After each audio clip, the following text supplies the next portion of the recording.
Hey, how's it going, everyone? And on today's video, we are going to be taking a look at the brand new lineup of Ibanez for 2023.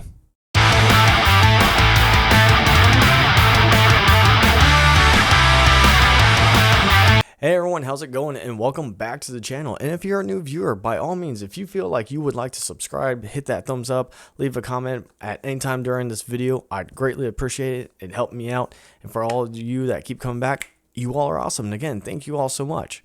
So for today's video, something I've never done before is we're actually going to be looking at the new Ibanez 2023 lineup that they have. I've never done any of these videos just because I've never really had time, but they have some interesting models, I'll just say that I've kind of seen here and there, and I think it'd be pretty cool that we just go on ahead and take a look at them and see what they have to offer. And I'm just going to give my own personal opinion. Now again, this is just me. This isn't knocking anyone for liking something that I don't like or whatnot. We're just going to have fun. I'm going to share my thoughts and my opinions about some of these things and take it for what it is, not much. And yeah, we're just going to have a good time. All right, everyone. Well, we got the Ibanez website pulled up, and we're just going to go ahead and take a look and see what they have for 2023.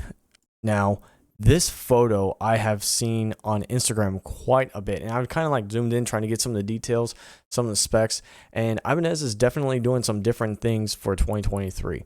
Well, let's just go on ahead right now, and right now we have the new signature models. Let's go ahead and take a look at this one, because this one is like highly anticipated, and oh my goodness. Now that is a crazy design. That's awesome.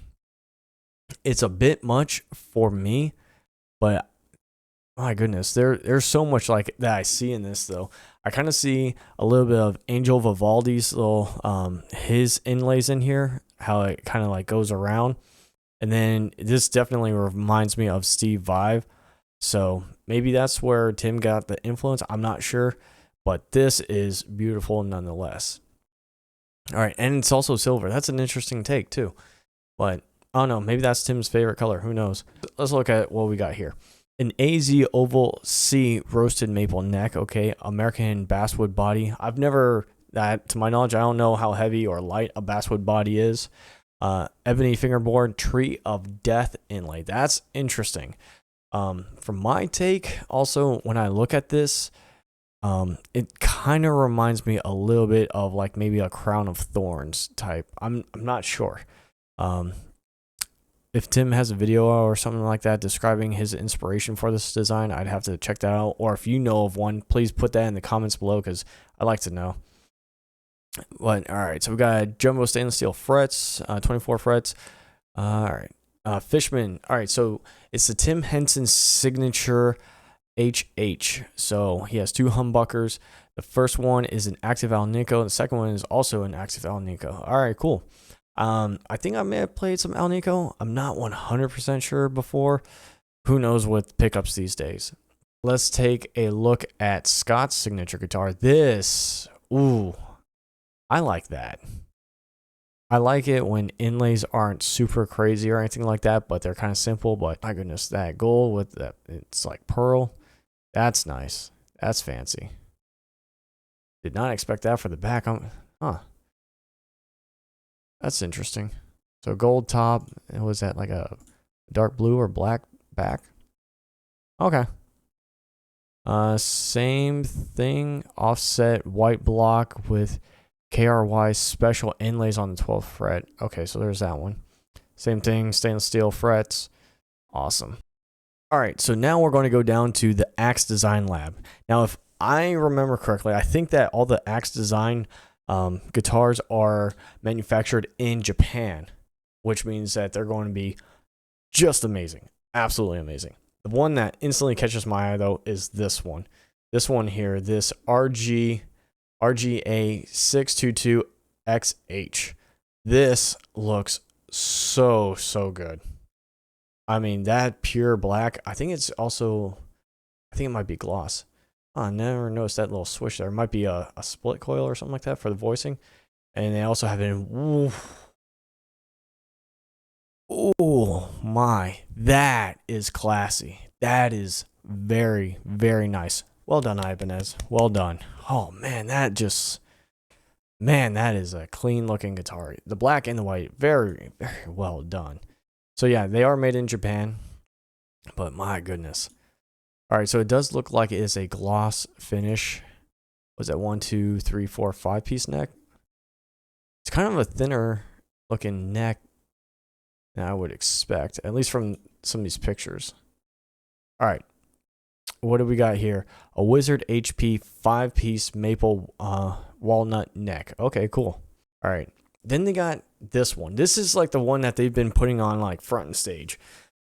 And here we go. I do not like this guitar at all.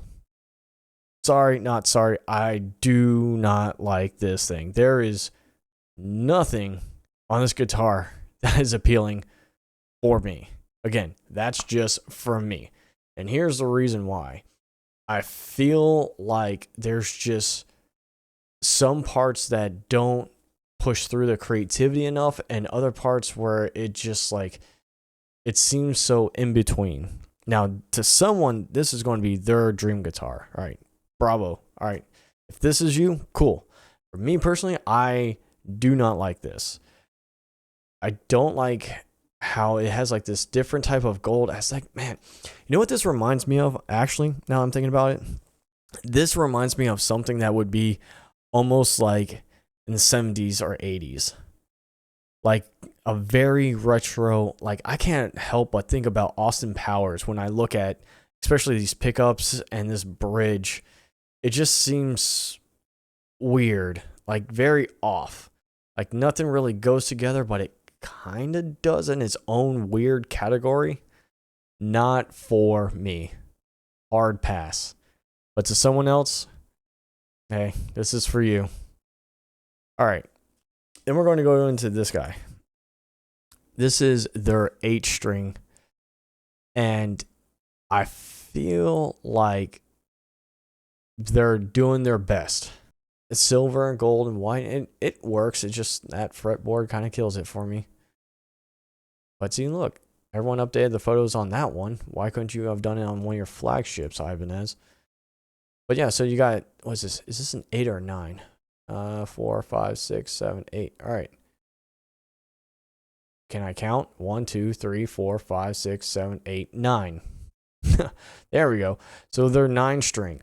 I kind of like this body, but for whatever reason, Ibanez, maybe it's for cost, I'm not 100% sure, but my thoughts and opinions are mine and mine alone. You should have definitely have gone a multi-scale fan fret on this thing, for sure. But other than that, I mean, it looks really cool. I think, so let me back up. All right, again, I'm not a 9-string player or anything like that. If this was a 6-string, that would have been awesome. 6 or even 7. But 9, again, Ibanez is trying to appeal to a wider mass. And again, it's a thin neck and whatnot. But yeah, if anyone made this thing, oh man, like a 6 or 7-string, this thing will have killed. It's still mine. I mean, they wouldn't just make it for no reason. All right, Fishman Influence, Modern Humbucker, Alnico 9, and Ceramic 9. All right, cool. So yeah, this one, not bad. My only critique on this one would be just to make it a fan fret. The RG. So, there's one that really catches my eye. And we're going to take a look at it first. And that's this guy right here. My goodness. That is a design. That is clean and sleek. But oh my goodness, these inlays just kind of kill it. It feels so out of place looking at these inlays. I know I'm nitpicking like crazy on this, but me personally, I feel like the guitar should inspire you, and it feels weird. It almost seems like it reminds me of like a winter horror movie type. I don't know why. I think it's the little white jagged teeth. Like there's this like evil snow monster that's like trying to bite onto the guitar neck. Hey, you asked for this video, so here we are. Well, anywho, the crazy part is this back. Why? Why? Why would you do this, Ibanez? Like, you have such an amazing top. Why couldn't you have just carried that design all the way through? Again, I don't know. Maybe it's the cost, but man. All right. We'll look at this other RG. I know this one looks good. Oh, it's the same thing. It's just in blue. See? That's what I'm talking about. This makes sense, Ibanez. This, oh man, this is probably the one. That's a beautiful guitar. That looks awesome. Yeah. See, come on, Ibanez. You know what you're doing. Why didn't you do it? Moving on, we got 2 new of the Q series. So you might be thinking that this is an older model, but it's not. It's just a different finish on it. But I have played one of the 54s. It's the black variation. And oh my goodness, it was so good to play. Blue Chameleon Metallic Matte. All right, so changes colors. That Wizard C7. Wait, is it a 7-string? Am I losing my mind here? Come on, photo. All right, here we go. 1, 2, 3, 4, 5, 6, 7. All right, it is a 7-string. So that might be also something that's new, because I'm not sure if the older ones came in 7. I think there might have been only one that was in 7. And they got this one. So I think that last year, this only came in a 7-string variation. And this year, we're getting a 6-string. I kind of like this. I'm not going to lie. I'm just not sure about how the hardware sits with me on it. Like, I feel like they kind of done something to kind of make something else a little pop. But nice unfinished back. Yeah, this one looks cool. Moving on, we got the AZs. Now, the AZs, I'm not sure what they stand for. They kind of look a lot like the Strats, in my opinion. But there's one in here that, oh man, we're going to dive into it. Look at this one. Look at this. Look at this color, this configuration. Oh man, that is nice. All right, I can go with the back. The jack is at the very end right there, jack port. It's not bad. I think that out of all of them, that one been the one that I go with. And this is the blue one. Blue one pops pretty nice too. I think that this is probably the best guitar that I've seen so far. I think it might be. I'm not much into floating trims or anything like that, but I think that, especially that blue, like that blue, the Avalon dots, that's nice. I like that. And we got a little bit of some lefties going on. Some AZES. Whoa. That is a bright color. Oh my goodness, that's bright.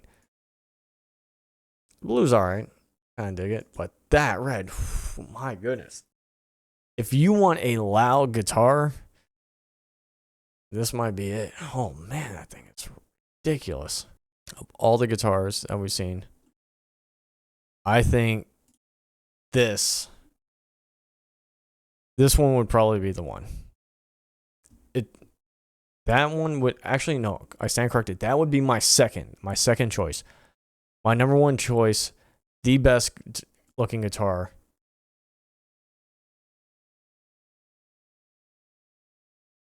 It's probably this one. Ibanez, you knocked it out of the park with this one. My goodness. Wow. All right, everyone. Well, that is going to finish up this video. That was a lot of fun. You know, just something different. You know, get to check out some new gear. Again, these were all my thoughts, my own opinion. I'm not trying to bash anyone or Ibanez or whatnot.